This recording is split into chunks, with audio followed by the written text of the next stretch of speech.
দুর্বল হয়ে যায় 2013 সালে।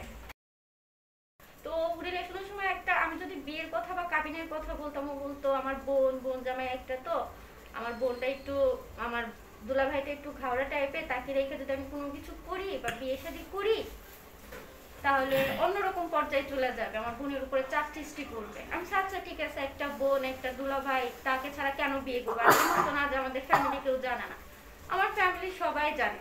ওর সাথে 2020 সালে আমি কক্সবাজার যাই, তারপর আমাদের বাসাটা হয়, ও আমার সবসময় আমার বাসায় যাতায়াত থাকতো। গত মাস পর্যন্ত ওর সাথে আমার যার রিলেশন তো এবং ফিজিক্যাল রিলেশন, তো এগুলো সব ডকুমেন্ট আমার কাছে আছে। তো এই মাসের 10 তারিখে ওর আপু আসছে আর দুলাভাই আসছে। 9 তারিখ পর্যন্ত আমার সাথে কথা যে আর কতদিন এভাবে থাকবেন, এখন বিয়ে শাদীর জন্য প্রস্তুতি নেন। এলাকায় এমন কেউ নাই, আত্মীয় স্বজন এমন কেউ নাই যে জানে না ওর সাথে আমার বিয়ে হয়েছে। আমাদের আদালত পাড়ার এমন কেউ নাই যে জানে না।